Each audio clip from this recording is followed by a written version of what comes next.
Buenas tardes. Me sumo a las bienvenidas que ha dado la doctora Iona y voy a dar un pequeño, pues es una entrada, digamos, para la mesa.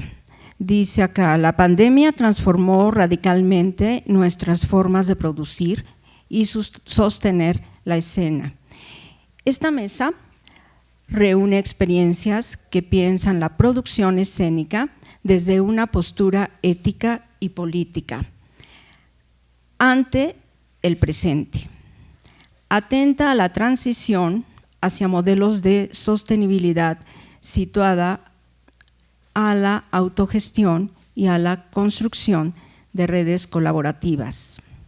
Las ponencias indagan sobre las condiciones de inserción laboral de quienes recién egresan y exploran fenómenos como el auge de los unipersonales.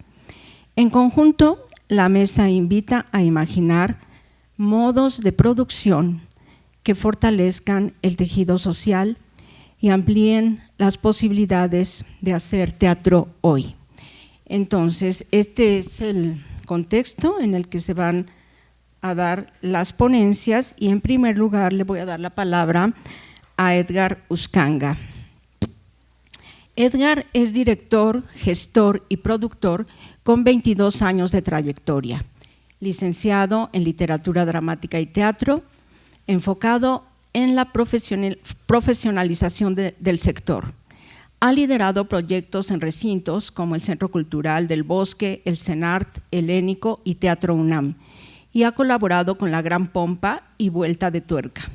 Cofundador de producciones Azul, Arena y creador de Drinky Fest, beneficiario de SAC, son las siglas, en Artes y México en Escena. Recibió el premio LEC Helgin Gorsinski, fundador del Laboratorio de Gestión y Producción Escénica. Edgar, bienvenido a la mesa y tienes 15 minutos. Gracias. Muchas gracias, doctora. Muchas gracias. Bueno, antes que nada no puedo expresar quizá lo suficientemente bien clara la alegría que siento de estar pues de regreso a mis aulas. O sea, imagínense, yo me titulé en el 2006 y llegué temprano y ya oí el… Estaba recorriendo los pasillos y veía con mucho gusto las placas que ahí están de los montajes que tuve gusto de dirigir y de actuar justo cuando el maestro Lech Gurinsky era coordinador aquí del Colegio de Teatro y el maestro Lech fundó un premio que lleva su nombre y tuve el gusto de ser el segundo ganador, que era un premio enfocado totalmente a la práctica del alumnado. Y estoy muy contento, aparte como egresado es la primera vez que tengo oportunidad de estar pues hablando a la comunidad. Bueno, preparé una ponencia que se llama Producción y Gestión Cultural más allá de la crisis social, que se deriva de dos experiencias muy concretas. Una es la formación de un proyecto mío que se llama LAB, Laboratorio de Gestión y Producción Escénica, y de un festival que dirijo y que yo fundé hace 4 años que se llama Drinky Fest, Festival de Teatro en Cafeterías, Bares y Restaurantes de la Ciudad de México. Bueno, voy a leer. El colapso como revelación. Durante décadas, la comunidad teatral y cultural en México operó bajo una inercia peligrosa, la de los modelos de producción que dábamos por sentados. Nos acostumbramos a una maquinaria que, aunque chirriaba, parecía avanzar. Sin embargo, en marzo de 2020, el engranaje se detuvo en seco. Es fundamental que empecemos por llamar a las cosas por su nombre. La pandemia no creó la precariedad del sector cultural en México. No nos equivoquemos, el virus no inventó la falta de seguridad social para los artistas, ni los pagos a destiempo, ni la dependencia absoluta de presupuestos públicos que siempre parecen insuficientes. La pandemia solo hizo lo que hace cualquier crisis profunda, le quitó el velo a nuestra realidad. Lo que llamábamos normalidad era en realidad un sistema de fragilidad sostenida, un equilibrio precario donde el entusiasmo y la vocación de nosotros, los creadores y creadoras, subsidiaban la falta de estructuras sólidas. Estábamos construyendo sobre arena y cuando llegó la marea, el colapso fue inevitable porque las estructuras ya eran anacrónicas, pertenecían a un siglo y a una lógica de consumo que ya no nos contenía. Por eso hoy no vengo a hablarles de resiliencia vacía ni de cómo sobrevivimos al encierro con lecturas en Zoom, como hicimos en su momento. Vengo a proponer que miremos ese colapso como una revelación necesaria. La crisis aceleró la caída de lo que ya estaba muerto. La producción teatral ya no puede ni debe ser vista exclusivamente como la logística de conseguir recursos, de llenar formatos o de cuadrar un presupuesto. Esa es una visión administrativa, no productiva. Hoy gestionar cultura es un acto político y de resistencia.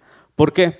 Porque en un mundo que aprendió a vivir, a comprar, a amar y a entretenerse tras las pantallas, convocar a un grupo de personas a un espacio físico para compartir una experiencia efímera es un desafío al sistema. Como productores y gestores y gestoras, nuestra labor es hoy más ética que nunca. Es decidir qué historias merecen el riesgo de la presencialidad. Es cuestionarnos qué es aquello tan urgente, tan humano y tan vibrante que justifica romper el aislamiento digital. Gestionar hoy y producir hoy es elegir qué mundo queremos construir sobre las ruinas de esa normalidad que afortunadamente ya no existe, de la supervivencia a la sostenibilidad. Si analizamos la historia reciente de nuestras artes escénicas, observamos un péndulo agotador. El productor mexicano ha oscilado históricamente entre el asistencialismo estatal y la precariedad absoluta. Hemos crecido bajo la narrativa de que si el Estado no abre una convocatoria o no otorga un subsidio, el teatro simplemente no sucede. Esta dependencia no solo es financiera, es psicológica. Condiciona nuestra creatividad a los criterios de un jurado, a los tiempos burocráticos de una institución. La crisis nos dejó una lección cruda. El Estado debe ser un aliado, un garante de derechos culturales, pero no puede ser nuestro único sostén. El modelo de esperar a que nos den ha muerto. Debemos transitar con urgencia hacia una autogestión estratégica. ¿Qué significa esto en la práctica? Significa reconfigurar nuestra cadena de valor. Tradicionalmente la cadena era lineal, el artista crea, la institución financiera, el público con suerte asiste. Hoy esa cadena debe ser horizontal y circular, es decir, producir comunidad. Ya no basta con producir una obra de teatro. Producir solo el objeto artístico es una visión limitada que nos mantiene en el modo de supervivencia. Hoy hay que producir comunidad. El valor de nuestro trabajo no termina en el aplauso final, comienza en cómo involucramos a nuestro entorno desde la concepción del proyecto. Aquí es donde introduzco el concepto de sostenibilidad situada. La sostenibilidad no es un Excel que cuadra en ceros, eso es contabilidad. La sostenibilidad situada es entender que nuestro proyecto responde a un territorio, a una identidad y a una red de afectos y recursos específicos. Es preguntarnos quiénes somos, dónde estamos parados, con quién estamos tejiendo redes de colaboración transdisciplinaria. Es aquí donde el Lab Laboratorio de Gestión y Producción Escénica cobra sentido, es el proyecto que les comentaba. No fundé el Lab para enseñar a llenar formularios de becas, sino para dotar al artista de herramientas de empresa cultural. Necesitamos entender el marketing digital, la procuración de fondos diversificada, la optimización de procesos mediante tecnología y el derecho autoral. El objetivo final es la profesionalización del sector, para que el creador deje de una vez por todas de pedir permiso para existir. La autogestión estratégica es el vehículo para que el teatro mexicano pase de ser de una actividad subsidiada a ser una fuerza cultural y económica capaz de sostenerse sobre sus propios ejes, vinculada profundamente con su contexto social. Flexibilidad y proximidad, las nuevas herramientas. Entremos ahora en el terreno de la operatividad. Durante mucho tiempo, la producción teatral se planificó bajo una falsa sensación de control, calendarios rígidos, presupuestos inamovibles, procesos lineales, pero hoy debemos aceptar una realidad incómoda. La incertidumbre sistémica ya no es una anomalía, es una constante. Crisis sanitaria, recortes presupuestarios abruptos o cambios en las políticas culturales son el sistema en el que habitamos. Ante este panorama, el productor debe ser un productor elástico, como pongo aquí en la imagen. El productor no puede ser un muro de piedra, debe ser un organismo elástico. Los procesos creativos y de gestión deben permitirnos pivotar. Si algo nos enseñó el colapso de 2020 es que los modelos de producción que tardaban 2 años en gestarse, o sea, imagínense, en mi época nos dábamos ese lujo, y que se desmoronaban ante el menor cambio del entorno, ya son inviables. Hoy requerimos células de trabajo transdisciplinarias capaces de reaccionar en semanas, no en meses. Aquí es donde la hibridez tecnológica juega un papel crucial y quiero ser muy enfático en esto. La hibridez no es simplemente poner una cámara frente al escenario y transmitir por Zoom. Esto fue una respuesta de emergencia. La verdadera hibridez tecnológica es la integración de herramientas digitales para optimizar la gestión y expandir el impacto, o por lo menos uno de los caminos, ¿no? Hablamos de democratizar el acceso a la eficiencia. En mi experiencia con el Lab he visto cómo la implementación de herramientas de no-code o low-code, lo que estamos desarrollando como las Lab Apps, permite que una pequeña compañía independiente gestione sus inventarios, presupuestos y cronogramas con la precisión de una gran institución. La tecnología debe servir para reducir la carga administrativa del artista, permitiéndole concentrarse en lo que realmente importa, la creación. Integrar lo digital significa también expandir nuestro alcance, significa entender que la función es solo un momento de un ecosistema más amplio que incluye la venta digital, la interacción en redes, el registro de datos de nuestras audiencias y el seguimiento post-función. Optimizar recursos no es hacer más con menos, esa es la trampa de la precariedad. Optimizar es gestionar con inteligencia. Es usar la tecnología, entre otros recursos, para que nuestros procesos sean replicables, escalables y sobre todo menos agotadores para el capital humano. La flexibilidad operativa es, en última instancia, nuestra mejor defensa contra el desgaste y la obsolescencia. Si analizamos el impacto emocional de los últimos años, descubriremos que la mayor cicatriz social que nos quedó no es el aislamiento, sino el miedo al otro. El espacio público se volvió un lugar de sospecha y el prójimo un riesgo potencial. En este contexto, la gestión cultural tiene una misión urgente, la reconstrucción de la confianza. Aquí es donde la gestión de proximidad deja de ser una teoría para convertirse en una estrategia de sanación social. Recuperar el tejido social implica necesariamente sacar el teatro de los recintos tradicionales. No me malinterpreten, los teatros nacionales y universitarios son nuestros templos, por supuesto, y son necesarios, pero no pueden ser nuestras únicas trincheras. A menudo escuchamos la queja de que el público ya no va al teatro. Mi experiencia me dicta lo contrario. El público no ha abandonado el teatro a veces se ha alejado del público. Nos hemos encerrado en cajas negras esperando que la audiencia haga el esfuerzo de buscarnos, cuando la realidad de la ciudad nos exige salir a su encuentro. Experiencias como el Drinky Fest, Festival de Teatro en Cafeterías, Bares y Restaurantes, que tuve el gusto de fundar y dirijo actualmente, nos han demostrado que cuando la escena sucede en el espacio cotidiano, allí donde la gente habita, bebe y conversa, la barrera de cristal se rompe.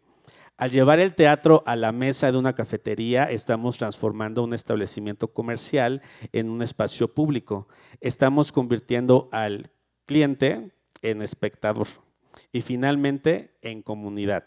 La gestión post-pandemia debe ser ante todo una gestión de encuentro. Nuestra labor como productores es diseñar las condiciones para que el evento escénico sea el pretexto de una reunión humana que no puede ser sustituida por un algoritmo. Producir en la proximidad significa entender que el teatro es un servicio de primera necesidad para el espíritu de un barrio, de una comunidad. Significa que como gestores debemos ser capaces de leer el entorno y proponer modelos donde el arte no sea un objeto de lujo, sino una experiencia integral en la vida diaria. Solo así, devolviendo la escena a la calle y a lo cotidiano, podemos decir que la producción teatral está realmente viva y vinculada con su presente. Una producción ética y resiliente, y con esto termino. Nuestra universidad ha sido históricamente el laboratorio de las utopías posibles y el espacio idóneo para cuestionar el status quo. Por ello, desde esta tribuna quiero ser claro, no podemos ni debemos aspirar a volver a la normalidad de 2019. Esa normalidad que hoy algunos añoran era en realidad una estructura excluyente, centralista y profundamente agotadora para quienes la sosteníamos con el cuerpo. Era una normalidad que normalizaba el burnout, la precariedad y la desconexión con el entorno social. Regresar ahí no sería un éxito, sino sería un fracaso de nuestra imaginación política. Bueno, con esta idea quiero terminar y finalmente el espíritu de lo que acabo de compartirles es pues construir comunidad y usar estos espacios de creación en donde realmente están en una situación muy privilegiada para seguir soñando utopías, nuevos espacios posibles, nuevos escenarios y nuevos públicos. Muchas gracias.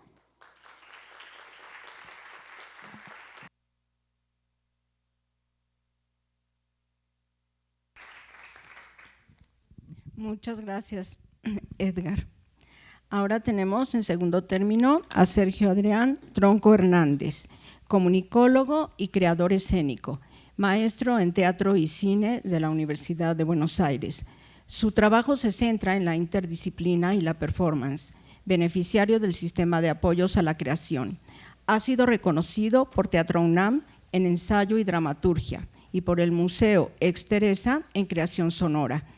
Ha dirigido y actuado en México, Chile y Argentina. Publica ensayo y crónica en medios digitales. Recientemente presentó Declaración en el CENART. Es docente y coordinador de comunicación digital del Pabellón de Cultura Comunitaria de la Secretaría de Cultura. Bienvenido, Sergio. Muchas gracias.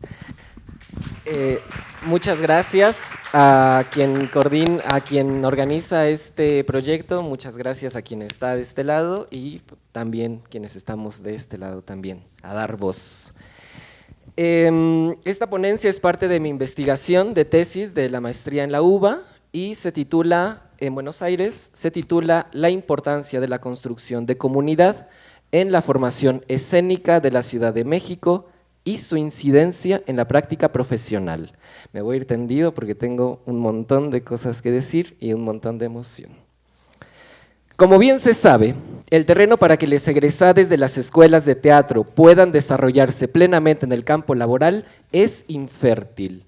De las escuelas salimos solos, salimos sin saber a quién acudir, sin saber con quién hacer compañía o hacer proyectos. Cuando queremos sostener nuestro trabajo bajo el sistema laboral profesional, nuestra ilusión nada a contracorriente de las oportunidades que existen fuera de la escuela. El teatro es un acto colectivo. Ese es nuestro fundamento, la comunidad, el encuentro y el reconocimiento con les otros. Pregunto entonces, si el teatro es en esencia comunidad, ¿por qué hasta el día de hoy las escuelas de formación escénica generan individualidad, competencia, violencia y segregación entre ellas mismas y entre los estudiantes. Lo que se normaliza y que poco se atiende es que la despreocupación sistémica de la comunidad dentro de la formación tiene incidencia directa en el problema que tenemos todos para sostener nuestro trabajo artístico una vez fuera de la institución. Muchas veces se piensa que tener asignaturas de producción, de casting o de creación de carpetas y presupuestos es la panacea para solventar y sobrevivir a la crudeza de la vida laboral cultural. Sin embargo, ese pensamiento es erróneo. Como lo dijo un político idealista, cito, durante mucho tiempo engañaron, muchísimas mentiras y hasta filosofaban, decían, no les des un pescado, no les des un pez, enséñalos a pescar a los pobres. Pero si no hay río y no hay pescado, cierro comillas, afirmaba él. Estructuralmente se ha eliminado el río en donde pescar y ese río en las artes escénicas se sustenta por la acción colectiva. ¿Cómo, si no es en el gremio o en la institución, poder hacer teatro en México? El sistema institucional, incluyendo a las escuelas de la UNAM e INVAL, han secado el río para que los egresados podamos vivir del teatro. ¿Cómo ha pasado esto? Bajo la norma que sigue rigiendo los planes de estudio del CUT, del ENAD y del colegio, que se denomina por constructivismo por competencia. A los estudiantes nos enseñan a competir entre nosotros, porque allá afuera se compite por las becas del gobierno, por las convocatorias del sistema de teatros del país y por las audiciones de Netflix. Bajo esta lógica, los agentes culturales salimos no como creadores de ofertas, sino como el que se oferta. La formación escénica sigue bajo el mandato vertical del teatro, en donde son las autoridades y los docentes, que muchas veces son parte de este mismo gremio, quienes, en lugar de construir comunidad, segregan, encasillan y violentan los procesos democráticos del grupo. ¿Cómo es posible que la secretaria académica del CUT, en entrevista con ella, afirme que como los alumnos del CUT son alumnos de excelencia, no se pueden dar el lujo de colaborar escénica y profesionalmente con otros alumnos de otras instituciones hermanas, como lo son el colegio y LENAT, para generar proyectos artísticos?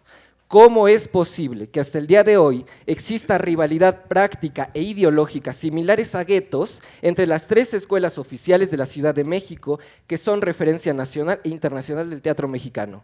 ¿Cómo es posible que desde la coordinación en este colegio siga reinando la burocracia ante las necesidades artísticas de sus alumnos, poniendo por delante estructuras jerárquicas y antidemocráticas? Cuando les pregunto a las autoridades de las escuelas que he entrevistado, excepto el colegio, ya que se me fue negada esa entrevista gracias a su burocracia, les cuestiono, ¿tienen seguimiento de los egresados y de su trabajo? Me contestan, nosotros ya les dimos las herramientas, ahora que ellos vuelen. ¿Vuelen a dónde?, me pregunto. A las arcas de los teatros, muchas veces enviciados y con poca transparencia, en donde quien menos pierde es el dueño de taquilla. Volar a conseguir otro trabajo de otra disciplina para entonces sostener los proyectos y deseos que se gestaron en las aulas. Nosotros ya les enseñamos a pescar, sería el similar. ¿Qué tipo de egresado están pensando informando las escuelas de teatro? A un teatrista que sale sin conocer a sus colegas, sin haber creado con ellos, sin haber conocido otras realidades mexicanas fuera de la Ciudad de México y que generan rivalidad en ellas mismas. A creadoras y creadores escénicos que gestan sus proyectos de manera esporádica, según la oferta de becas y financiamientos, y que no pueden generar continuidad a lo que proponen. El teatro es, por esencia, el espacio de conflicto. Pregunta entonces Lidia Margules, directora del ENAT, ¿cómo le vamos a hacer para que eso no genere procesos violentos, sino más bien pueda solucionarse con eficacia? ¿Cómo hacer habitable desde una mirada ética y digna ese espacio?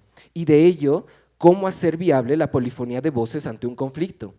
¿De qué manera los docentes de las escuelas están siendo un sostén para que los alumnos, para nosotros los alumnos que generalmente estamos fragmentados? Porque es un hecho, los estudiantes que entramos a estas aulas muchas veces estamos rotos, venimos de violencia familiar, de hechos violentos que generaron trauma y dolor, que estamos en búsqueda de nuestra identidad sexogenérica, que cruzamos más de 3 horas de la ciudad para llegar a tiempo a clase y en donde tal vez en nuestras casas y cotidiano no tenemos el espacio para mostrarnos y decir todo lo que llevamos dentro y de alguna manera buscamos hacer en el teatro. Los docentes, ¿qué hacen con ello? Y a partir de ello, Porque en lugar de generar dinámicas pedagógicas que nos violenten, que nos encasillen, que nos señalen, que nos apliquen reglamentos para gente privilegiada, no generamos un espacio de encuentro, de escucha, de democracia y de poder transformar y revolucionar los mandatos del teatro todas las veces que sea necesario. Dejar de darle la importancia al nombre de los artistas consagrados y poner el pie en los colectivos y redes de creadores escénicos, porque seguir privilegiando el nombre de un maestro o de un artista es caer en el mismo sistema que nosotros buscamos cambiar. Modificar desde estos actos tan cotidianos y normales afectan directamente nuestro sostén profesional fuera de la escuela, y de ahí mi tesis. La mesa de este día se llama Modelos de producción para la escena después de la pandemia, porque se piensa reflexionar cómo se sustenta el tejido social después del aislamiento. Pero ¿qué sucede de forma concreta y más cercana a esta aula después de los paros? La ENAD en 2021 tuvo un paro estudiantil coordinado por las morras, ENAD exigiendo la eliminación de prácticas de violencia dentro de la formación.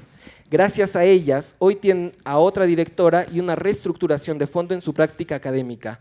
¿Cuántos paros en la Facultad de Filosofía y Letras no se ha atravesado en los últimos años? ¿Qué ha salido de ello de nuestro colegio? ¿Qué salió de la pandemia? ¿Por qué tenemos que seguir rogando porque se escuchen y atiendan nuestras necesidades y porque nos tomen en cuenta? ¿Por qué seguir aspirando a trabajar en una élite, ser parte del teatro institucional o de algún apoyo a la creación? Los paros estudiantiles son un ejemplo clave de la idea purista de la democracia y colectividad. Es una oportunidad de crear en horizontalidad, de escuchar a todos los que puedan. Por eso son infinitas las asambleas, porque es eso, escuchar a toda la persona que levante la mano y que quiera, con esperanza y voluntad, marcar un cambio en nuestra realidad. Democratizar las instituciones, una necesidad.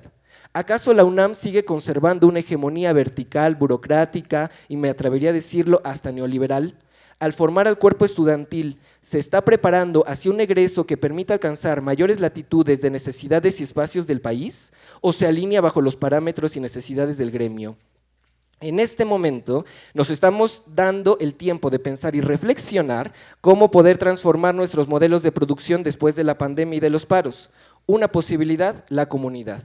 Vuelvo a poner sobre la mesa, el teatro es un acto colectivo y es entonces de ello que se sustenta nuestra resistencia. ¿Cómo hacer habitable el terreno profesional de teatro fuera de las escuelas?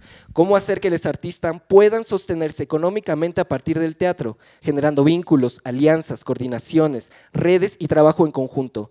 No resulta menor recordar que este colegio se identificó gracias a los esfuerzos interdisciplinarios de varios artistas, similar a ello el esfuerzo de Héctor Azar y su consolidación del teatro universitario, viniendo del campo de las letras, o el movimiento Poesía en Voz Alta, que fue conformado por personajes en donde la confluencia de esfuerzos y disciplinas marcaron un parteaguas para que el teatro que se concebía de la institución, o Carlos Solórzano y el Teatro de la Nación. Dijo Saúl Cermeño hace 50 años, cito, ¿qué papel juega el teatro universitario en nuestro país? Hasta el momento ninguno decisivo en la estructura del teatro nacional. En el mejor de los casos, ha sido surtidor de algunos talentos que han sido tragados por el teatro comercial profesional, que marquémosle de paso, de profesional no tiene nada. El teatro en nuestro país es una vitrina de vanidades, un pequeño comercio, una tabla de salvación para los ex del otro fenómeno mexicano que indebidamente se llama cine. Cierro cita. Y me confirman nuevamente las autoridades de las escuelas diciéndome, cito, no tenemos seguimiento de los egresados, pero hemos escuchado sus nombres que ganan Arieles, Cannes y varios premios muy reconocidos. En concreto, ¿cómo nutrir el terreno infértil del trabajo profesional? ¿Cómo hacer viable el sostén económico de los egresados? Que la formación escénica fomente la colectividad, la conexión entre escuelas, el trabajo profesional aún siendo estudiantes, la puesta en escena de voces disidentes, de otras realidades mexicanas fuera del gremio y de la ciudad. Es necesario crear compañías de los colegios que fomenten la continuidad y la permanencia del ejercicio teatral. Se debe cambiar las prácticas en donde el docente sabe y conoce el terreno profesional y a eso le da poder para guiar, bajo el mandato universal, las prácticas de los estudiantes. Se necesita apelar a la democratización de las prácticas escénicas. No se debe dejar afuera a los alumnos que no llegan a tiempo a clase. No se debe encasillar por género o físico a los estudiantes. Los alumnos no deben vulnerarse hasta el extremo para sacar la escena. No debe normalizarse que los procesos escénicos sean violentos. Afianzar el colectivo, conocer el trabajo y trabajar con los estudiantes de otras escuelas artísticas, como son el CUT, la ENADI y el colegio, que produzcan en conjunto entre ellos, entre otras escuelas, y de ello conocer otras realidades, y de ello generar más público, y de ello salir del sistema gremial, y poner atención a la escucha del tejido social. No es que nuestros procesos dejen de ser conflictivos, más bien es que tenemos que hacer que esos procesos funcionen a partir de las particularidades de cada integrante. Es casi imposible tejer un campo colectivo una vez fuera de la formación. Es obligación de las escuelas fomentar esos vínculos para prevenir e ir moldeando el egreso. El colmo es que existen escuelas que hasta prohíben a sus alumnos trabajar profesionalmente siendo estudiantes. Somos nosotros quienes comenzamos a cambiar el paradigma de nunca podrás vivir del teatro y el teatro nunca será sustentable. Esas son ideas de tecnócratas y de los que tienen el poder económico y hasta industrial. Pero México es extenso y las escenas y los teatros no nos alcanzan, aunque nos hagan creer que no hay oportunidades y espacios. No, claro que no las hay según sus normas e ideales, pero sí las hay fuera de la institución y muchas. Un ejemplo de ello es lo que Víctor Medina y Norma Lojero han dicho innumerablemente. Si se hiciera teatro para las escuelas, los artistas no se darían abasto. El paradigma social nos ha hecho creer que nuestro trabajo no puede sobrevivir fuera de la institución, que son los apoyos, becas y financiamientos, pero esa es la verdad de los potentados. Tejer comunidad y destruir burocracias es factor directo para sostener una vida laboral artística en México. Recalco. La vida profesional de teatro en México no tiene límites, pero para ello hay que construir un terreno a partir de la comunidad. El teatro no puede hacerse de manera individual, que nuestras ideas y proyectos no caigan en la trampa de encerrarnos en la idea del artista. Se trata de cambiar los famosos contactos por una red de innumerables creadoras y creadores escénicos del país. Las revoluciones y transformaciones solo son posibles en colectivo. Es por ello que, afirmo y termino, donde existe la comunidad, persiste siempre la esperanza. Gracias.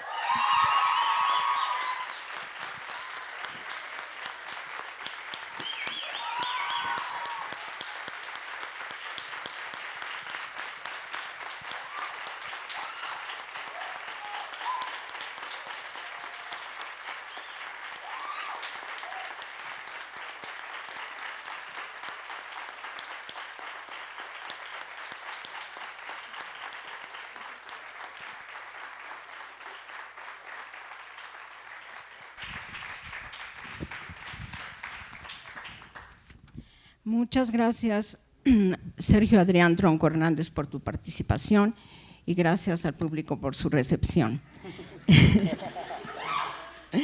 Vamos ahora con Gonzalo Herrerías.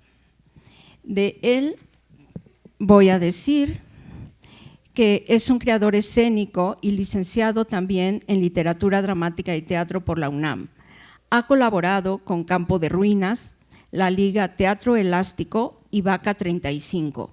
Participó en la residencia de escenarios de Lo Real, en el Teatro Helénico, y en el seguimiento crítico del CITRU en la 43 Muestra Nacional de Teatro. Autor e intérprete del Viaje de Tadeo, sobre nuevas masculinidades y acordes para encontrar a papá. Bienvenido, Gonzalo. Adelante. Muchas gracias.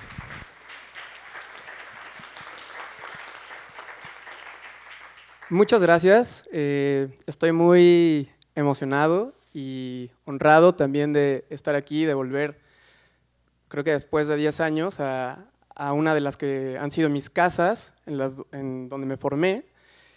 Y antes de empezar, quisiera decir que, pues creo que este es el espacio, compañero. Creo que este es uno de los espacios que hay para dialogar, para intercambiar ideas. Y creo que no todo se lo tendríamos que estar dejando a las escuelas. Bueno, mi título de la ponencia es Unipersonales, una forma de resistencia en el teatro mexicano después de la pandemia. Antes quiero compartirles una cita de Paul B. Preciado, que dice: las epidemias, por su llamamiento al estado de excepción y por la inflexible imposición de medidas extremas, son también grandes laboratorios de innovación social, la ocasión de una reconfiguración a gran escala de las técnicas del cuerpo y las tecnologías del poder. Recuerdo que cuando inició la pandemia de COVID-19, yo vivía en aquel entonces en la Ciudad de México. En ese momento estaba en la residencia Escenarios de lo Real, coordinada por Rubén Ortiz en el Centro Cultural Helénico, y éramos más o menos 30 jóvenes de varias partes del país que soñábamos con cambiar el teatro y el mundo, o al menos intentarlo y ensayarlo juntos. Nos veíamos casi todos los días para trabajar y compartir la vida. Nadie, o casi nadie, se preocupaba por la posibilidad de contagiarse de un virus que venía de China y que parecía muy lejano. El 2020 se vislumbraba como un gran año. Funciones, temporadas programadas, la selección de mi antiguo grupo de teatro Hay Encuentro, Periferia de Investigación, en el programa de la UNAM, Piso 16. Y bueno, desde los primeros días de ese año, los rumores y las noticias sobre la inminente llegada del virus eran cada vez más fuertes y constantes. De un momento a otro, todo paró. El 11 de marzo de 2020, la Organización Mundial de la Salud declaró oficialmente la enfermedad causada por el coronavirus 19 SARS-CoV-2 como una pandemia. Días después, el 30 de marzo, se decretó una emergencia de salud nacional en México, que condujo a medidas de prevención y control como la suspensión inmediata de actividades no esenciales en todos los sectores económicos del país. Los teatros fueron los primeros lugares no esenciales en cerrar sus puertas. En ese momento me sentí como si la vida se burlara de mí, de ese joven soñador y envalentonado que quería cambiar el mundo y el teatro, y seguir creyendo y construyendo de manera colectiva. ¿Qué escenario más real que una pandemia? Habíamos ensayado estar juntos, acompañarnos, pero nunca imaginamos cómo sería hacerlo solos. Durante los primeros meses de pandemia hubo muchos esfuerzos por dar funciones en línea y surgieron proyectos muy interesantes que dialogaban de manera creativa con lo digital. Lo cierto es que la pandemia se extendió tanto que nos llevó al cansancio, al agotamiento y con ello, al menos para mí, a la necesidad de hacer una pausa para repensar lo que hasta ese momento había aprendido o entendido sobre cómo hacer las cosas. Fue en la pausa, en esos días de confinamiento que parecían todos iguales, donde pude observar lo que ya intuía desde hace tiempo, pero no podía ver del todo. Hacer teatro en grupo era casi como estar frente a un verdadero milagro. Un milagro que no alcanzaba para pagar dignamente a los y les trabajadores del arte y la cultura, que no alcanzaba para pagar ensayos y mucho menos para sostener una temporada de más de 4 funciones. Además de tener que cumplir con una serie de requisitos administrativos y legales para poder recibir algún apoyo o beca del Estado y tener que esperar indefinidamente por el pago del trabajo ya realizado. Es innegable que la pandemia agudizó la precariedad laboral en todos los sectores del país. Específicamente en el caso del teatro, reveló el estado crítico de las cosas de un sistema cultural que no reconoce los derechos de los y las artistas como trabajadores del arte y la cultura, que no garantiza el acceso a la salud, al servicio médico por riesgos laborales, accidentes, enfermedades, maternidad o el derecho a recibir una pensión, por poner solo algunos ejemplos. La pandemia fue la gota que derramó el vaso del sistema cultural mexicano, que ya de por sí tenía severas complicaciones, como los constantes recortes al presupuesto destinado a la cultura, la falta de garantías mínimas para el trabajo y el reto de integrar a las nuevas generaciones de egresadas, egresados y egresades de escuelas de teatro al mundo laboral. Pero no todo era COVID y recortes a la cultura. En medio de este panorama de incertidumbre también surgieron proyectos unipersonales. sobre todo de jóvenes creadores que en pleno confinamiento encontraron una forma de narrarse a sí mismos, apostando por escribir sus propios textos, actuarlos, dirigirlos y autoproducirlos. Algunos de los proyectos que vienen a mi memoria son Demimonde, de Diego Cristian Saldaña, Los viajes del abuelo, de Teatro Solar, Fierros viejos que venda, de Mestri Gutiérrez, y abro un paréntesis, todos son egresados del colegio y del CUT, entre muchos otros, que aparecieron como una bocanada de aire fresco en medio del confinamiento en la cartelera del teatro mexicano.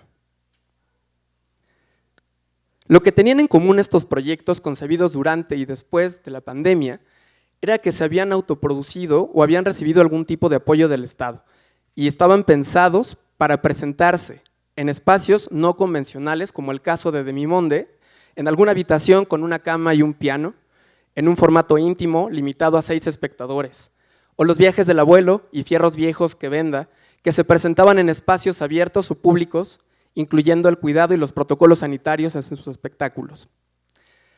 Esta forma de trabajo nos dio a muchos la posibilidad de seguir creando y presentándonos, aún en condiciones adversas, bajo modelos de producción más cercanos a lo autogestivo, generando diversos flujos económicos, comunidades y abriendo circuitos itinerantes fuera de los márgenes institucionales. Fueron punta de lanza para otros creadores que después de la pandemia continuaron con este modelo de creación de unipersonales, ganando autonomía y agenciamiento para producir sus propios discursos y espectáculos.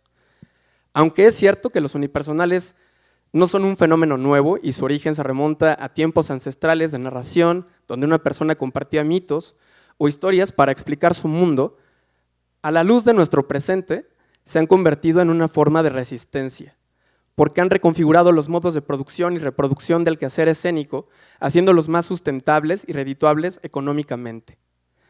Por experiencia propia, confirmo que los unipersonales son una forma de resistir en el contexto actual del teatro mexicano, más allá de lo positivo que resulta para la economía, ya que hay una necesidad urgente de los seres humanos por contar y narrar lo que vivimos en primera persona después de la pandemia. Y no solo ser algoritmos, números en las estadísticas, inteligencia artificial o cuentas de Facebook e Instagram. Muchas gracias.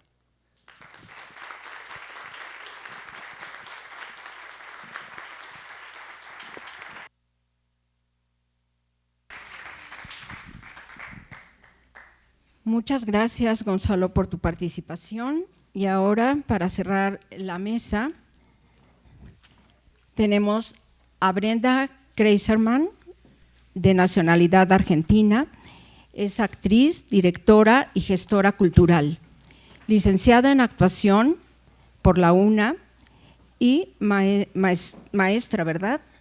Es maestra en administración cultural por la UBA. Articula creación escénica e investigación. Desde 2024 trabaja en México en la internacionalización de proyectos performáticos y fue seleccionada para residencia en Casa Snow Apple 2026. Actuó en El fin del amor de Amazon y No me rompan de Netflix. Dirigió La guerra Nietzsche y produjo la performance internacional Mentir la verdad. Adelante, Brenda, gracias.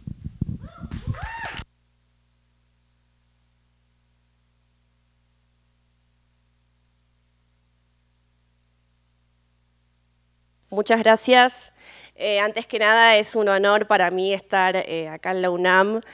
Siéntanse muy orgullosos porque la verdad que a nivel internacional es una de las universidades más reconocidas, así que realmente para mí es un honor y un placer que me hayan invitado y abierto las puertas. Esta ponencia en realidad trabaja 2 procesos escénicos que están sucediendo en este momento, que no viene a presentar una conclusión, sino más bien una búsqueda y un intento de preguntarnos dónde estamos parados, por lo menos yo, en este momento. parte de una pregunta que me hago hace bastante tiempo y creo que también puede abrirse a distintos contextos y personas en América Latina, que tiene que ver con qué significa internacionalizar una obra en nuestro contexto actual cuando el proceso no está mediado por instituciones, sino por redes autogestivas. Voy a abrir acá un machete que tengo. No es un machete es un... Acá está. Para no olvidarme de nada. En el campo escénico solemos asociar la internacionalización a la circulación en mercados o el proceso de participar en giras, vender nuestro espectáculo, organizar, pedir un cachê a un festival. Débora Steiff, una gestora cultural, especialista en internacionalización de las artes escénicas argentina, hace esta distinción entre circulación, que está ligado al desarrollo de políticas públicas para el intercambio cultural, ya sea financiamiento de boletos de avión o participación en distintos mercados, o las giras, que tiene que ver cuando la obra, el objeto artístico ya está cerrado y se piensa en otro tipo de cuestiones para circular por el mundo y participar de festivales, etc. En cambio, la internacionalización tiene que ver con el diseño de estrategias para llegar a otros territorios y a otros mercados, ¿no? Y puede ser impulsado tanto por organismos públicos como por artistas, compañías, productoras.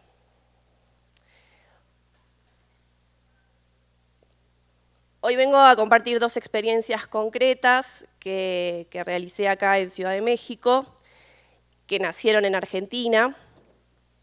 Pero antes que nada quisiera distinguirlo entre, diciendo que no son obras cerradas, sino que tiene que ver con formatos. Con formato me refiero a un dispositivo escénico más flexible, más abierto, con reglas definidas, capaz de sostener variaciones sin perder su identidad. No sé si soy clara con esto. Y que a mí particularmente me abrieron esta búsqueda de la internacionalización, porque también suponen cierta economía de producción. Estos casos son Ahí, lectura performática para 6 actores, que fue creada por Beleif en Casa Teatro Estudio, en Buenos Aires, Argentina. Historias de Pared, performance para infancias, que es un proyecto de creación colectiva que tengo desde 2016, con Solange Perazzo y María Eugenia González Choque, que tiene que ver con narración oral y artes visuales para escuelas y distintos contextos educativos. Voy a pasar a hablar un poco de cada uno de ellos.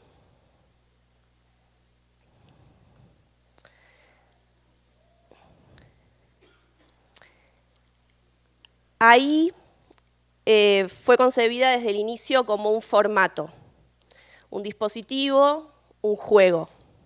Hay una mesa, 6 actores, reglas explícitas y tiene una duración de 25 minutos. En la mesa hay hojas de distintos colores, con escenas, frases y acciones que los intérpretes no saben qué les va a tocar esa noche. Los textos ya están escritos, las frases también, simplemente ellos se encuentran y tienen que reordenarlo en esos 25 minutos. Esta experiencia tuvo 17 actores en Buenos Aires en 2022 y cuando vine a Ciudad de México en el año 2024 surgió el deseo de montarlo acá. Y la autogestión comenzó básicamente llegando a un espacio que me interesaba, Agrio Club en la colonia Escandón. Toqué la puerta y pregunté si podía mandar el proyecto. Con la intención también de conectar con el territorio, conectar con artistas de la ciudad y ver qué pasaba con este dispositivo en otro lugar y con personas que nunca lo habían hecho. Entonces, en este caso, lo que viajó no fue la apuesta fija, sino el conjunto de reglas.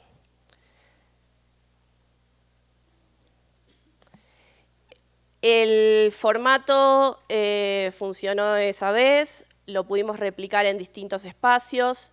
Esto era un bar no convencional, luego fue a un centro cultural más grande, donde se hicieron 2 funciones consecutivas con también distintos actores, en un restaurante pequeño y en una librería.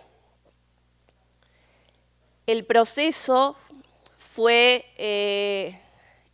pensado, también hay algo de la pandemia que descentralizó las formas de producción, que nos permitió pensarnos a nivel global. Entonces el proceso de montaje consistió en un ensayo en la que la directora, Bel, se conectó por Zoom, hicimos el juego y luego ella tuvo la posibilidad de viajar al estreno y participar.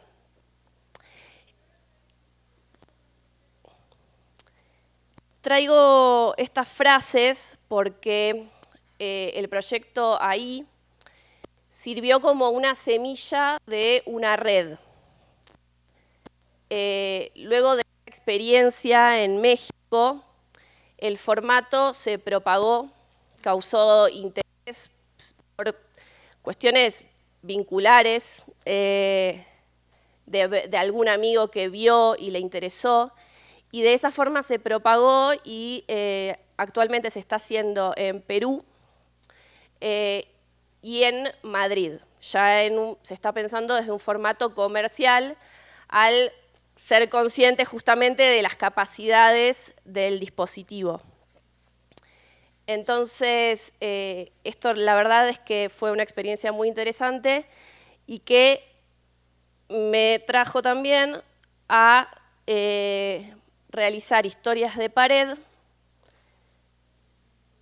ya de otra forma, buscando cierto arraigo. A ver, quiero reproducir el video para... Ahí está.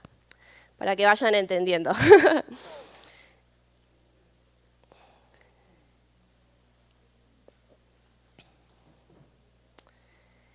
En el caso de historias de pared, este proyecto en Argentina fue pensado para el ámbito educativo, porque vincula narración de cuentos con artes visuales a través de retroproyecciones en vivo. Cada cuento se vincula con un artista visual, que luego se conversa con los niños, se hace un desmontaje, trae también estos materiales analógicos que son en esta época sorprendentes en comparación a lo digital que estamos viendo todo el tiempo. Y en este caso el dispositivo implicó algo fundamental, que fue conocer el territorio mientras se produce. Realmente hay una premisa fundamental al momento de internacionalizar y plantear y pensar una estrategia que tiene que ver con conocer el territorio, cómo circulan las obras, cuáles son los contextos, cómo se ingresa de pronto al ámbito educativo, a un teatro, a un festival, cómo circula el dinero cuánto se cobra de pronto, cómo se contrata, cuáles son todas estas burocracias y requisitos que aparecen. Entonces, en el caso de Historias de Pared, por ahora no se está buscando propagar el formato, sino generar un arraigo en el territorio. Para eso se conformó una compañía estable del proyecto en Ciudad de México. La primera etapa consistió en montar el repertorio existente, es decir, los cuentos que ya existían, movimientos y las visuales que ya teníamos. Yo, en este caso, en el caso de Argentina, soy actriz y acá directora y productora del proyecto. Para pasar a la etapa que estamos actualmente, que tiene que ver con la creación de un material nuevo en la ciudad. En esta búsqueda, en esta producción con el proyecto, logramos ingresar a un colegio, a una convocatoria de la ciudad, pero todo eso surgió después de haber gestado independientemente el proyecto. Acá también aparece este factor pospandemia que tiene que ver con el montaje presencial y el montaje virtual. Con Solange hicimos un proceso de dramaturgia desde Argentina, conectándonos virtualmente con los actores en México, como para luego llegar y en un tiempo breve de ensayos montar este nuevo espectáculo que vamos a estrenar el viernes. O sea, como les digo, estamos todo en medio de la cocina.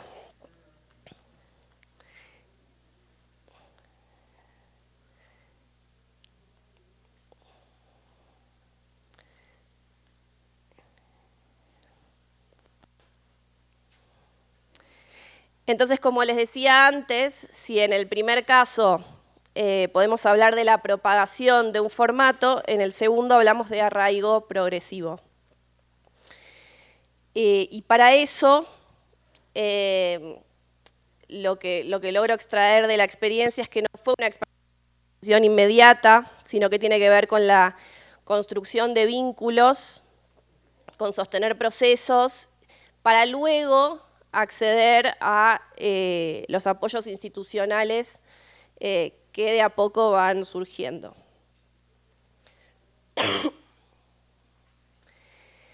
Todo esto es una aventura autogestionada. Los traslados, los materiales, el tiempo de trabajo fueron asumidos como una inversión inicial a largo plazo. Débora Steiff, la gestora que les mencionaba antes, dice que se necesitan por lo menos 5 años para desarrollar un mercado en otro lugar. En este caso vamos 2 o 1 en el caso de Historias de Pared. Entonces, dejar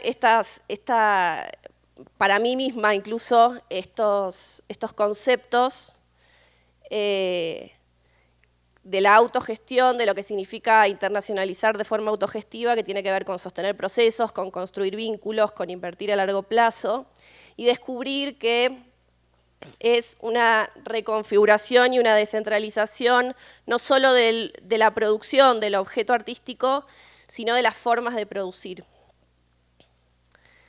Muchas gracias y espero no haberme olvidado nada.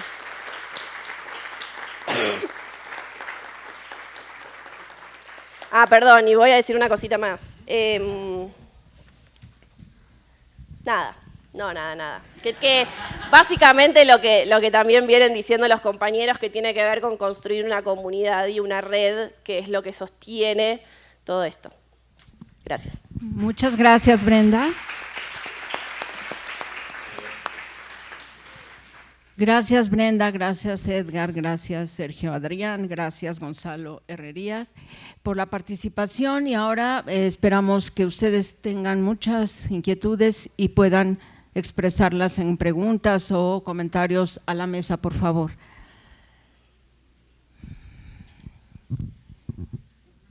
A ver quién se anima. A ver, ahí.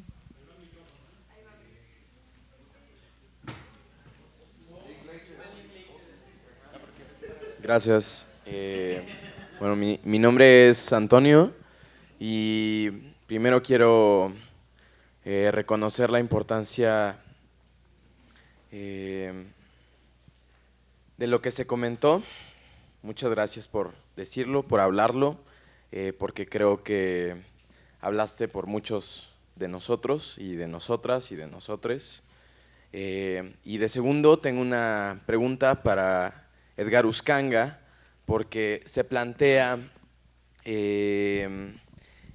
como este combate, vaya, esto lo pregunto totalmente desde la ignorancia y desde el respeto también, se plantea este combate hacia, por ejemplo, esta cultura del burnout en la que uno tiene que echarle para, ¿no? para salir adelante, pero también se plantea esto, por ejemplo, de cómo como artistas, como creadores,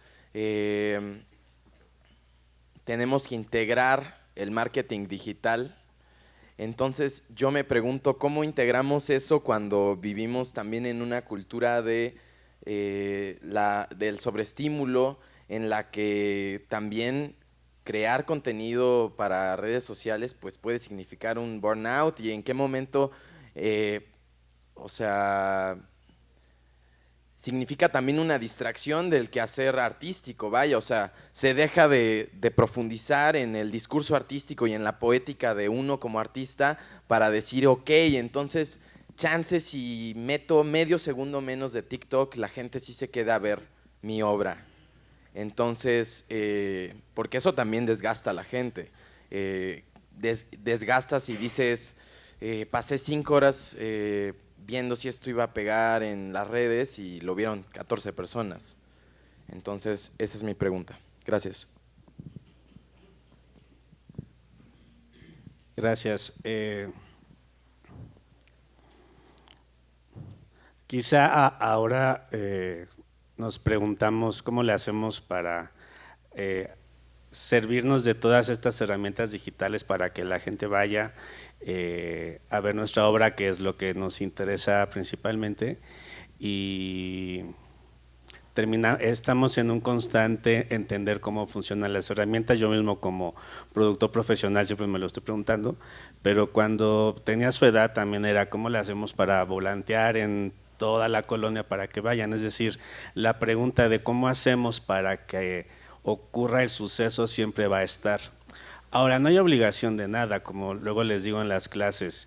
El trabajo de la gestión y de la producción es un trabajo complejo, es toda una disciplina, pero creo que también tienen que ser muy perceptivos y sensibles de lo que les es natural, o sea, en donde ustedes saben que van a fluir mejor, y si de plano ustedes sienten que lo digital no es el camino, pues no es el camino para ustedes y punto. No hay respuestas absolutas. Lo que sí es que a todos nos interesa que la sala esté llena, así sea formatos pequeños de 6 espectadores, pues queremos que vayan los 6, no que nada más lleguen 2, o si tenemos un teatro más grande. Es decir, es un cuestionamiento constante. Yo les diría que donde fluyan mejor, y lo que te estás cuestionando es la pregunta de todos los que también somos creadores escénicos.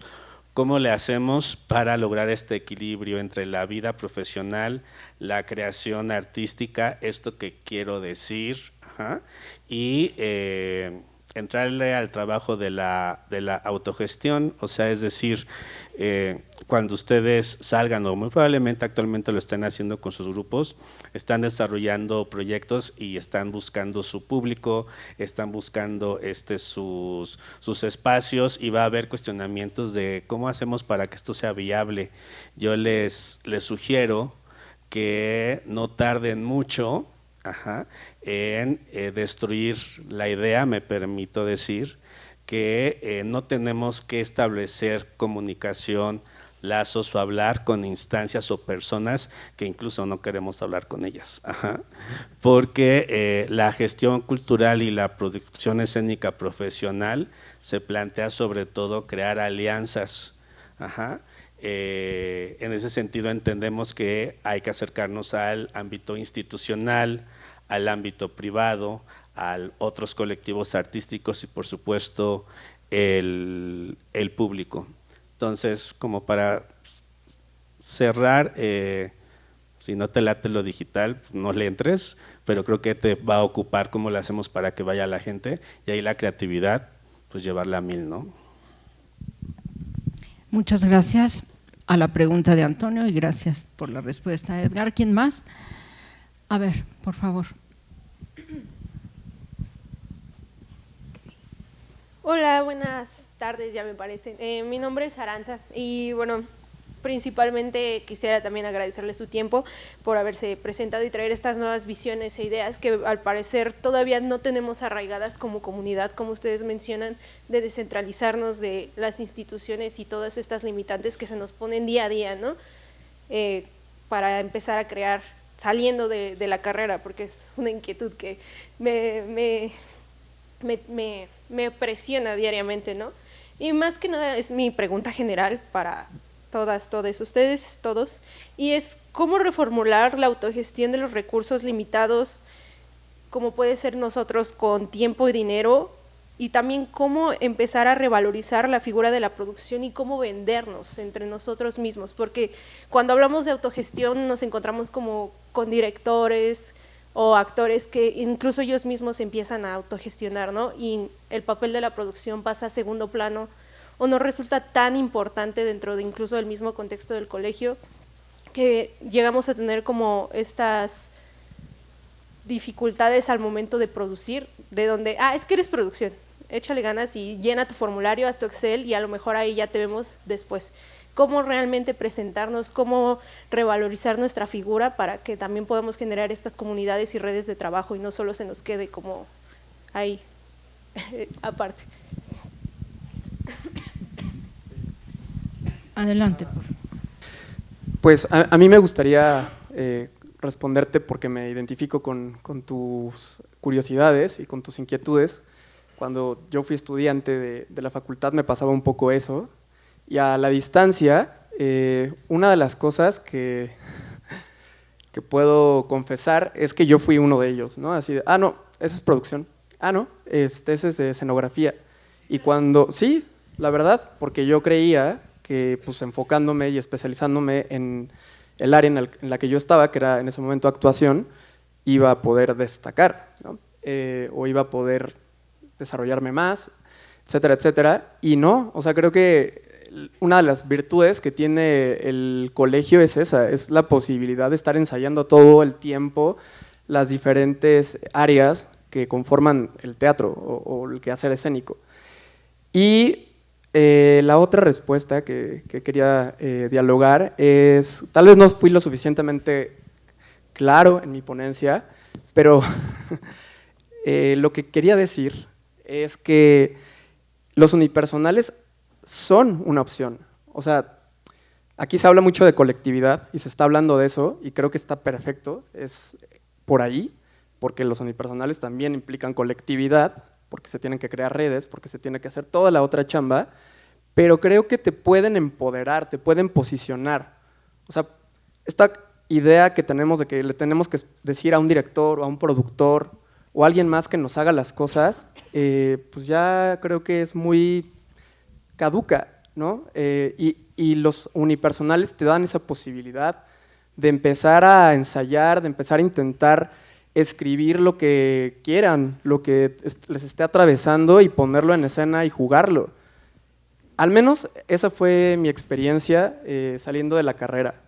No, muy pocas veces me ha llamado Alberto Villarreal o algún director rimbombante a decirme, oye, quiero que seas parte de mi elenco. Pasa, porque si uno trabaja creo que eventualmente esas cosas se dan, pero creo que eso, los unipersonales tienen esa posibilidad, tienen tienen potencia para crear nuestros discursos, nuestras estrategias, nuestras formas de producir y sobre todo yo les diría que encontrando también sus propios ritmos, ¿no? Lo que decía Edgar, o sea, a lo mejor pues, el TikTok o las redes no son lo suyo, pero puede ser que, no sé, sean buenos para comunicarse verbalmente en la presencialidad y pues ir con alguna institución o con alguien más, acercarse y pedir ayuda. Esa sería mi respuesta. Muchas gracias. ¿Alguien más de la mesa quiere contestar? Brenda.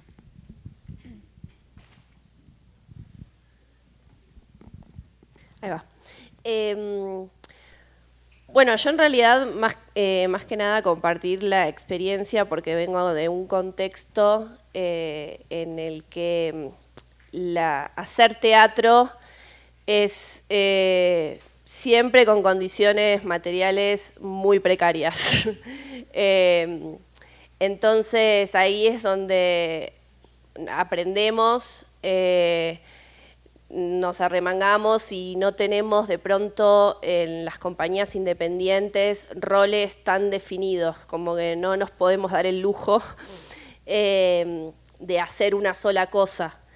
Entonces, creo que tiene que ver con encontrar y convencerse de la identidad del proyecto, de lo que uno quiere hacer, de lo que uno quiere movilizar y conseguir aliados que vayan hacia ese mismo lugar.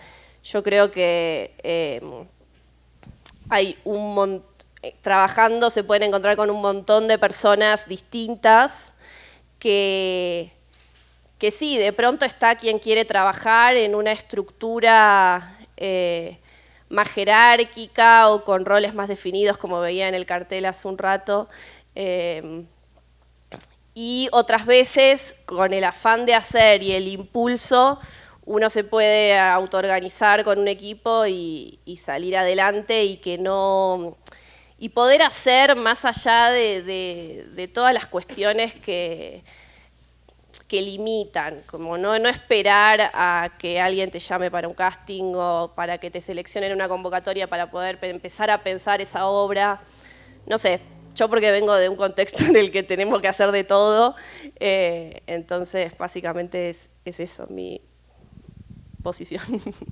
Gracias, Brenda. ¿Alguien más en la mesa? Sí, adelante, Edgar. Gracias. Solamente para abonar a lo que comentas, creo que combatir nuestros pues sesgos cognitivos y también darnos cuenta que para que los proyectos salgan adelante tenemos que hablar con personas, con instancias o tocar puertas que por este sesgo o nos da miedo o creemos que siempre estamos en conflicto con ellas o que tenemos que reclamarles un montón de cosas. No, la verdad es una gran responsabilidad sacar un proyecto adelante. No se diga ya cuando hay que administrar recurso público, etcétera, porque estamos sosteniendo a una familia. O sea, hacer un proyecto es muy parecido a tener una familia, ¿no? Y decía una maestra que ser productor o gestor es como ser una ama o papá de casa, porque uno se vuelve un experto en la administración de la carencia, ¿no?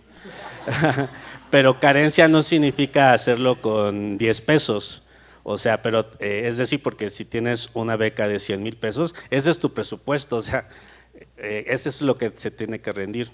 Pero solamente sí para mí es muy importante decirles, porque aparte por el vínculo que me une al colegio, es que durante nuestra formación aquí en la escuela vamos sembrando un montón de prejuicios y de ideas falsas, y el choque con la realidad o con otros ámbitos es duro.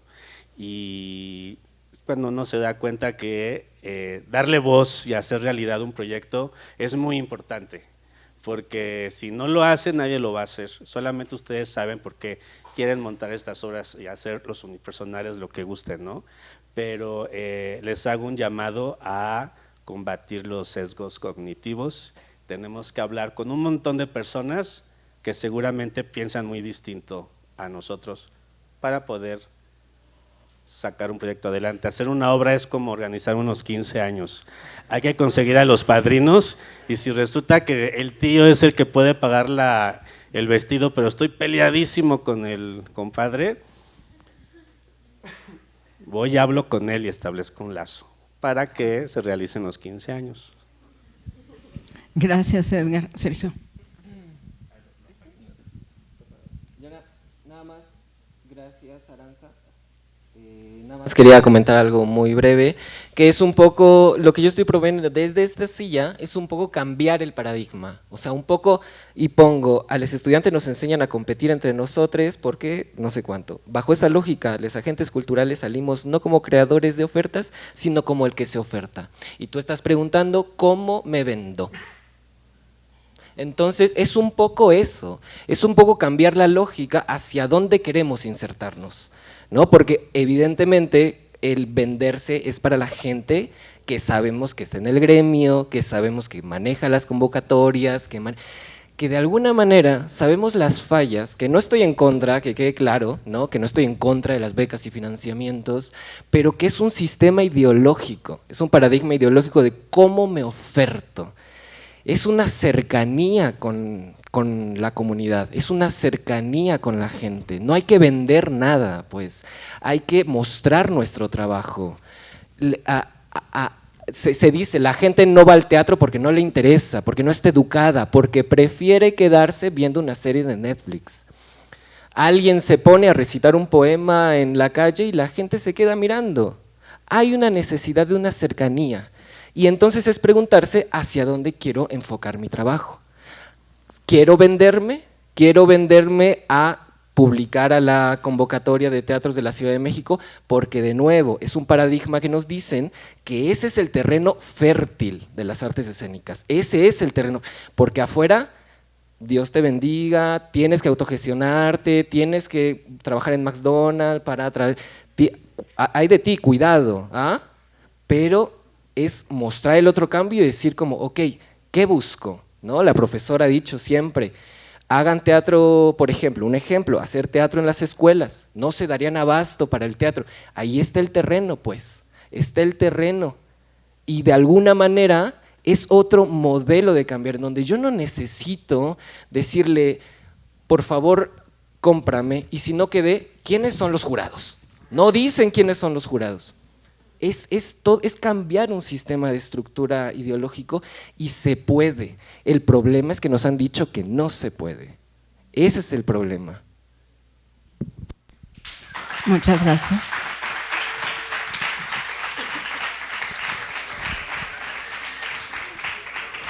A ver, tenemos ya 4 preguntas más.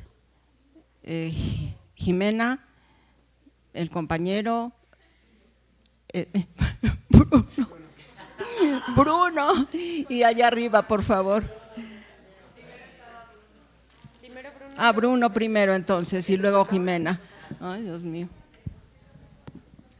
Bueno, muchas gracias. Atendiendo al nombre de la mesa que dice modelos de producción para hacer la escena después de pandemia, agradezco mucho que desde temprano Isabel trajo el término de formatos, ¿no? Y mencionaba la Cátedra Bergman como un laboratorio de formatos. Creo que me llevo y agradezco de esta mesa el concepto o la acepción de formatos en lugar de teatro, ¿no? Pensar los formatos y la escena me da mucha más luz de lo que puedo hacer como artista escénico. Y me gustaría saber cuáles son los objetivos de estos formatos, es decir, mostrar la condición humana, hablar del amor, provocar un encuentro entre gente en cierta comunidad. ¿Cuáles son esos objetivos? ¿Y qué tipo de comunidades se genera en ahí y en historias de pared? Porque creo yo, intuyo, que debe de haber maneras diferentes de hacer comunidad en el momento. ¿Puedes contarnos algo acerca de eso? Bueno, gracias. A mí también la verdad que encontré en los formatos una estructura mucho más flexible, móvil, o por lo menos para lo que es viajar. Uno puede trabajar con otros actores, poner en juego ciertas herramientas, así que nada, recomiendo investigar un poco sobre eso. Son experiencias muy distintas, con temas muy distintos. Por un lado, ahí tiene una dramaturgia, en lo escénico es variable, porque depende de quiénes están ahí en ese momento, pero sí tienen textos que abordan desde el amor, la violencia, tienen un tono de comedia, otros un poco más dramáticos. Es bastante, muchas de las frases que aparecen en el dispositivo son frases de conversaciones cotidianas. De hecho, después de cada función le decimos al público que si tienen alguna frase para dejar e incorporar a la obra, lo pueden hacer. Y en esta propagación también surgieron textos nuevos relacionados, por ejemplo, a las funciones que se hicieron en Perú o las que se hicieron acá, la traducción que hubo que hacer. Eso por un lado son los temas de ahí, y yo creo que los objetivos ahora tienen que ver justamente con ver cómo se multiplica, que en realidad se dio de una forma no tan intencional, sino que, como les digo, fue hacerlo acá, que alguien lo viera y que quisiera hacerlo en otro lado, y así sucesivamente, y ver cómo va encontrando distintas formas de producción también en cada lugar. Y en el caso de Historias de Pared, el objetivo es tener una compañía más estable acá en la ciudad, que pueda... Comenzamos con el repertorio que ya teníamos, que tenía que ver con cuentos de autores para niños, en el primer montaje argentinos, y un poeta que es Jorge Luján, que es argenmex, que vive acá hace muchos años. Y ahora para mí el objetivo es esto, conformar la compañía mexicana y empezar a generar material que surja del interés de los artistas de acá y también de las escuelas o de los ámbitos educativos, que son los que me interesan para este proyecto. Ahora lo que vamos a estrenar es un cuento de Leonora Carrington con visuales de Remedios Varo, justamente que fue pedido por una institución educativa para trabajar el 8M. Entonces, así fue que se empezó a gestar algo propio desde acá, que no habíamos montado en Argentina. Y respecto a las comunidades, bueno, por un lado, el público infantil, que igualmente ahora en esta nueva obra estamos tocando un tema un poco más oscuros, que creemos que se va a poder expandir a jóvenes y adultos. Y en el caso de ahí fue también una forma de construir una comunidad artística acá. Nos mezclamos actores argentinos que viven acá con actores mexicanos. De pronto, actores muy reconocidos encontraron en el dispositivo una forma de trabajar con otros colegas fuera de la industria, de divertirse, de jugar un rato. Entonces, más que nada, generar esos cruces. Y ese impulso de decir, tenemos un ensayo, hacemos una función, y eso genera otras cosas, inevitablemente. Ganas de trabajar juntos, etc. Así que no sé si respondo. No, de nada, vos. Gracias, Brenda. Gracias, Bruno, por la pregunta. Jimena, creo que sigues tú. Gracias. Perdón, ahorita te lo paso.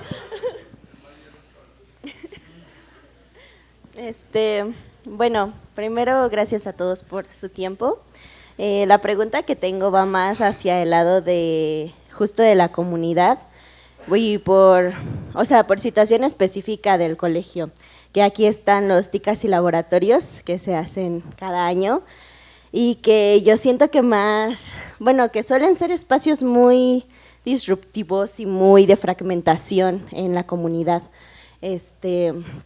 Entonces, a veces la presencia del docente sí ayuda y sostiene un poco la comunidad y otras veces la fragmenta más, pero mi pregunta va más hacia nosotros de este lado de figuras de producción.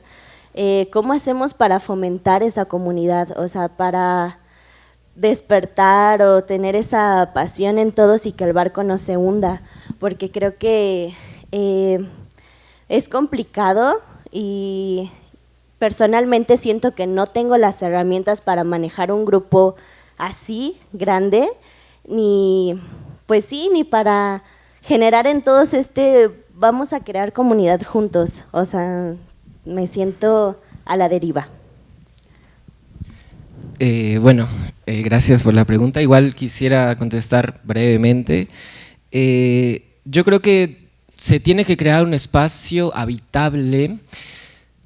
En varias entrevistas para mi maestría me decían que si bien, como lo digo, el teatro es el espacio del conflicto, o si bien ya trabajamos con algo conflictivo y con algo que puede generar violencia, es hacer que funcione a partir de cada particularidad de cada integrante. Hacer que funcione porque nosotros estamos justamente trabajando en colectivo. El problema es cuando uno empieza a decir, hay egos, hay situaciones en las cuales digo, no, esta es como nos han enseñado mucho como la idea del artista. Entonces es como mi idea o mi proyecto, yo escribo bien. El chiste es hacer un lugar amable, lejos de ser un lugar violento, porque todos estamos ahí por pasión. De que también en entrevistas me dicen que de otras escuelas salen desanimados o peleados con el teatro, no provocar eso. Como Emilio Méndez dice, nadie nos obliga a hacer teatro. Si estamos aquí es por pasión y es por algo. ¿Qué se nos ha fragmentado? Que nos hemos sentido vulnerados, violentados, nos hemos sentido discriminados y hasta segregados, y entonces ya no sé cómo hacerlo. Hay que hacer habitable ese espacio.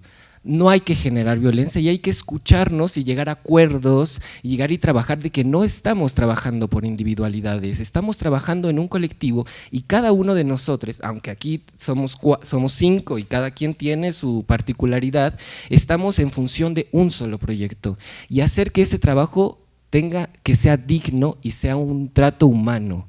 Eso es lo principal que nosotros tenemos que sobrevalorar, no empezar a caer en reglas que así tiene que ser el teatro o estas cuestiones casi verticales y decir no llegaste a ese ensayo o tal o la hora, porque también hay otras particularidades. Enfocarnos en que cada persona es un mundo y esa persona quiere habitar ese lugar.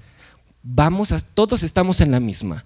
Cuando yo viví de inmigrante en Argentina, conocí a la comunidad inmigrante y le dije, todos estamos en la misma. O sea, todos estamos aquí para apoyarnos. O sea, nadie tiene más que el otro, todos estamos sufriendo de dinero, aquí hay que apoyarnos. Y si yo no tienes para comer y te tengo que dar toda la comida todo el mes, está bien, porque es para eso, todos estamos en la misma. El chiste es tener ese trato digno y reconocer al otro, porque ¿cómo vamos a reconocer al otro en el texto si no lo estamos reconociendo personalmente? Es entenderlo y saber de las otras necesidades de ello. Por ahí puede haber una posibilidad. Gracias. Gracias, Jimena. Gracias, Adrián. Por allá había otras manos. Perdón. No, pues yo soy Alexander. Justamente estoy ahorita en una compañía de teatro independiente que hicimos puros egresados del CEDART, Luis Espota Saavedra, de aquí de la Ciudad de México. Y pues como tal, pues cada quien saliendo de la prepa y se fue para muchos lados. Algunos se fueron para Casa Azul, otros para aquí a Filos, otros para la ENAT, yo acabé en el CUT. El caso es que pues este colectivo se forma a partir de varias escuelas, está muy chido porque pues cada quien tiene así su ¿cómo se llama? Su propia perspectiva y algo que aportarle al colectivo, y pues no solamente en los ensayos de la obra en la que estamos ahorita, nos podemos aportar unas cosas al otro, o sea, diferentes perspectivas acerca del teatro. A mí lo que me preocupa es, como tal, vender la obra que estamos haciendo, que ya se estrenó, que gracias a Dios se estrenó en una cafetería que se llama Café Rincón del Tecolote, está ahí por Reforma. Gustó tanto la obra que pues nos vamos a mover a un teatro del CENART, gracias a Dios. Pero el tema es que una cosa es, pues sí, vender a cierto punto, bueno, compartir a 20 entradas de cupo máximo o 35, y otra cosa es 400 lugares. Yo estoy bien preocupado porque no sé cómo fregados le vamos a hacer en ese sentido. Si bien muchas cosas de las que ustedes mencionaron a mí me resonaron mucho porque dije, este colectivo tiene tate, y tenemos gente de la Escuela Nacional de Danza, otros güeyes de la Esmeralda, que hacen escenografía y todo eso. Nos falta gente de filos ahí por si gustan. Pues no sé, yo estoy muy angustiado hasta cierto punto porque dentro de mi experiencia personal, afuera del gremio del teatro, pues algo que me ha enseñado, no sé, desde ser mesero, ser paramédico, dormir en la calle o no tener ni para comer 2 semanas, pues es algo que me ha enseñado que pues la verdad, la gente no hace las cosas muchas veces por amabilidad y pues todos tienen esta necesidad del dinero, es algo que se necesita cambiar, pero es algo que no sé si… Sí, es un manto sobre el que vivimos, es algo que no nos deja ver más allá de esa cajita de necesidad de dinero. Entonces, yo me pregunto, ¿cómo le puedo hacer para que esta obra realmente llegue a distintos, a muchísimos lugares? O sea, yo quisiera ver el teatro a reventar, sobre todo por el mensaje que da, que es para concientizar acerca de los problemas alimenticios y trastornos. Es acerca de una chava, una amiga que sale precisamente en la obra, casi, pues sí, la internaron en el hospital porque ella padecía de anorexia. Afortunadamente, pues está aquí para contarnos la obra. No sé cómo más darle peso a la difusión si no es, en cierta medida, vendiendo,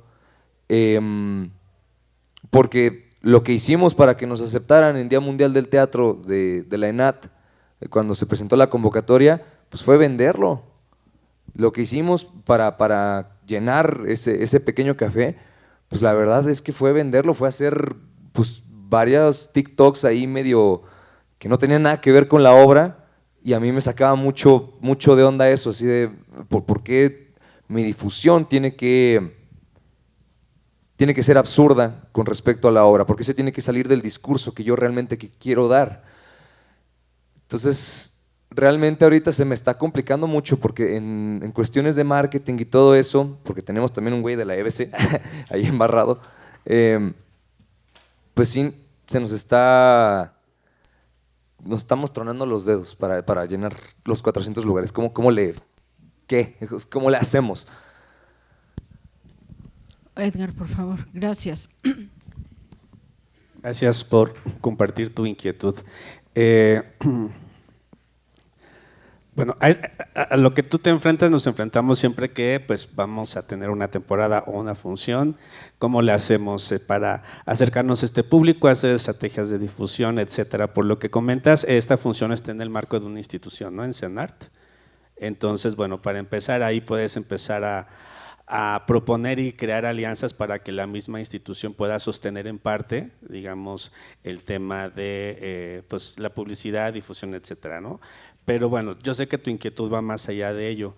Yo lo que sugiero es que realicen un mapeo de a qué otras instancias le puede interesar este proyecto, ya sea por su temática, que creo que es el punto fuerte de tu proyecto, el asunto de los problemas alimenticios, y que realices un mapeo de a qué otras instancias les puede interesar, y que realicen un brief muy sencillo, sintético de presentación del proyecto, para que se acerquen a estas instancias, les hablen del proyecto y propongan alianzas.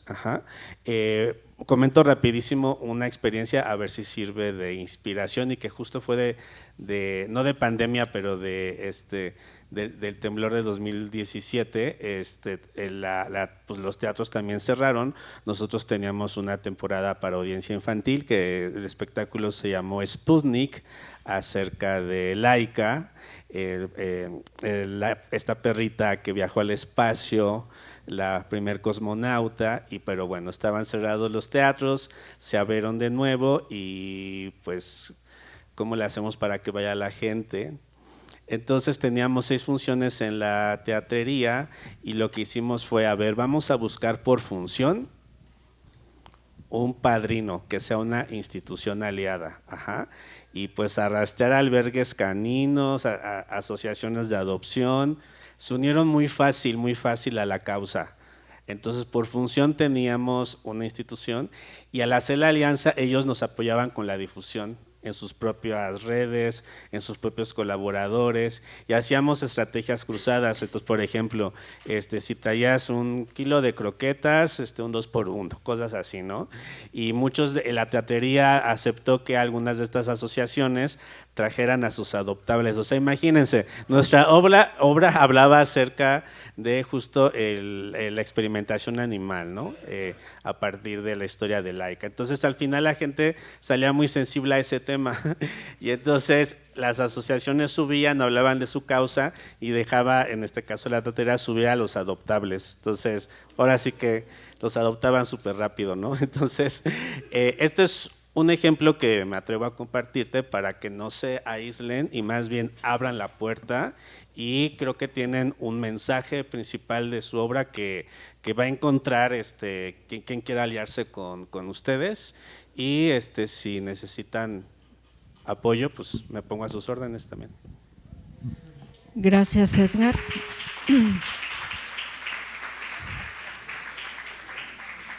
Estamos en tiempo y tenemos tiempo para una pregunta más. A ver quién quisiera. A ver, Aurora. Gracias. Creo que caer en la trampa de tener una única fórmula para hacer teatro, pues es una trampa, evidentemente, ¿no? O sea, hacer teatro únicamente con las instituciones, hacer teatro únicamente en comunidades, hacer teatro únicamente privado, obviamente es una trampa. Ustedes, en su experiencia, ¿cuál sería una fórmula con la cual podrían recomendarle comenzar a una persona que está a 6 meses de dejar de estudiar? Una fórmula sencilla, una fórmula que han probado varias veces, que les ha funcionado, ¿cómo les recomendarían empezar? Gracias, Aurora.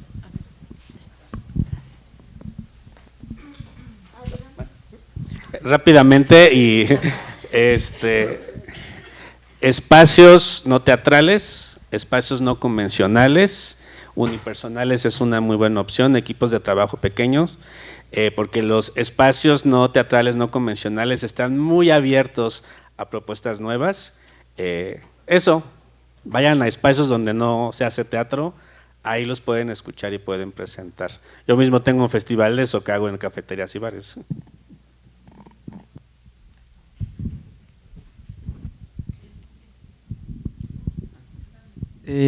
Yo no podría dar una fórmula porque no la conozco.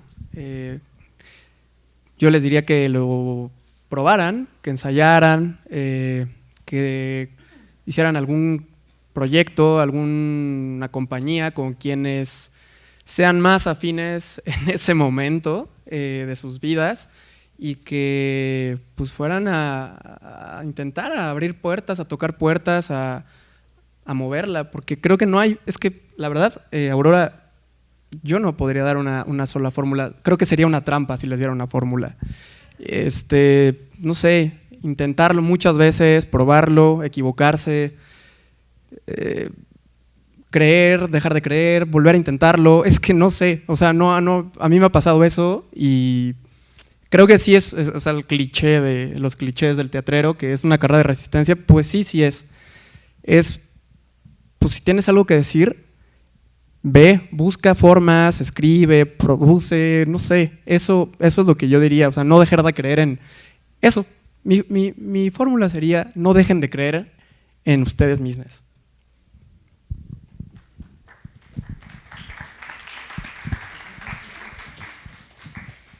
Y yo creo que hacer, sea como sea, y desde el rol que cada uno se sienta más cómodo, e incluso muchas veces hay experiencias que te ponen en roles incómodos y entonces de ahí aprendés y adquirís herramientas que te nutren para cuando te toca hacer otra cosa.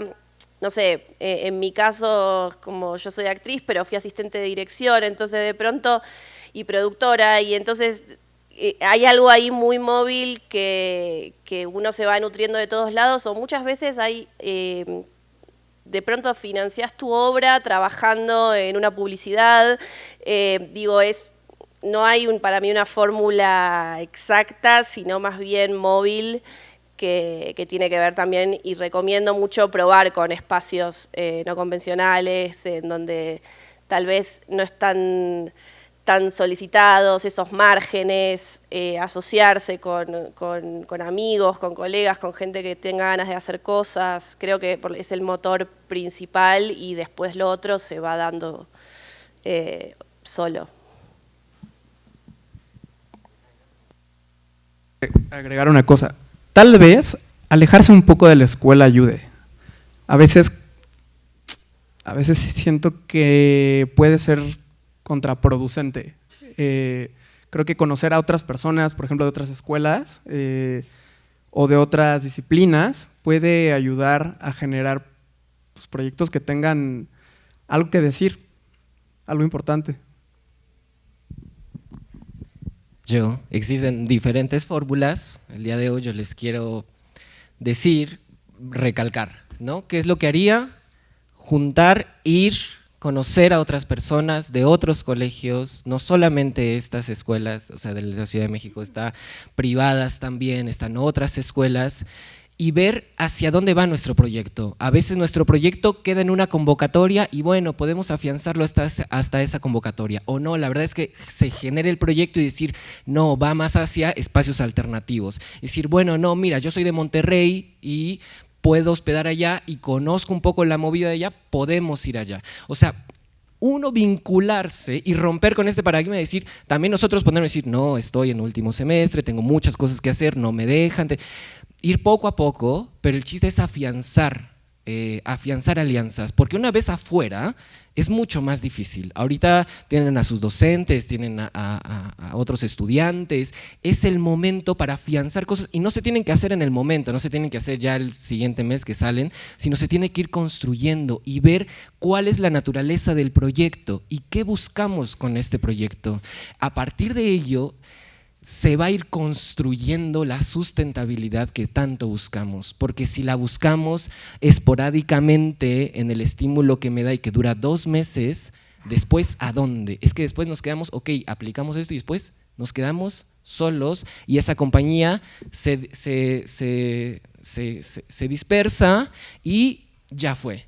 Hay que consolidar y esa consolidación también va a ir generando público y ese público va a ir generando que se pueda sostener esa obra y esa compañía y que entonces podamos conocer más gente. Una de las tantas fórmulas que yo les podría dar el día de hoy es quitarnos la venda de lo que nos dicen los profesores y que hagamos lo que nosotros queramos hacer, porque afuera de la institución no están los profesores, están como dueños de los teatros. Llevamos bien con ellos, o si trabajamos en un TIC y laboratorio, pues chance y nos ubica y nos conoce. Pero en este momento ya no podemos seguir a lo que dice el maestro y el docente de cómo es, porque él no está afuera, somos nosotros los que vamos a sobrevivir.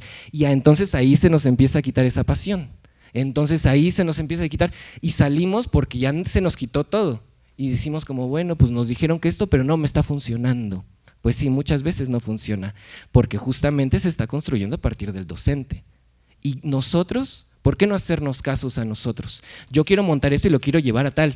Va y se abre una posibilidad, es juntarnos, es reconocernos a otras escuelas, no solamente estas 3 que mencioné que son el nicho de mi tesis, sino otras escuelas también y ver qué posibilidades podemos formar siempre en conjunto. Es un paso lento, pero si confiamos y no nos traicionamos, les aseguro y les aseguran todos los docentes que están acá que no va a fracasar ese proyecto.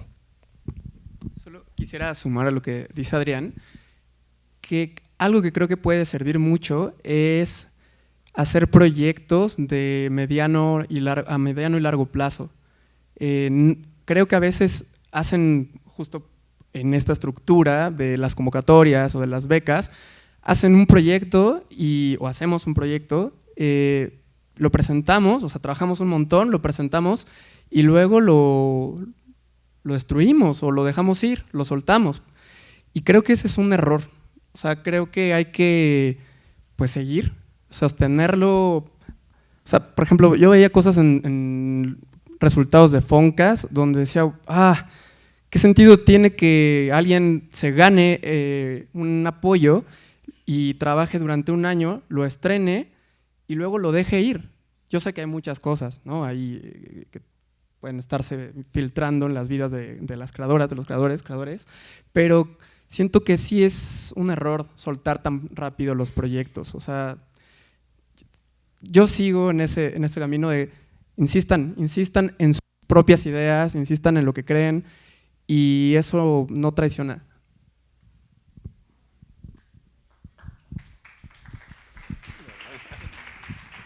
Igual nada más para abonar y quizá para cerrar probablemente, la escuela, el colegio, son los alumnos, las alumnas, los alumnes, pero también son los docentes y los profesores. Escúchenlos, aunque haya quizá profesores, profesoras que no estén en activo, tienen cosas importantes que decir y que compartir. La escuela somos ambos, ustedes allá aprendiendo, compartiendo, cuestionando también, pero también los profesores. Y tienen cosas bien importantes que aportar los profesores también y las profesoras.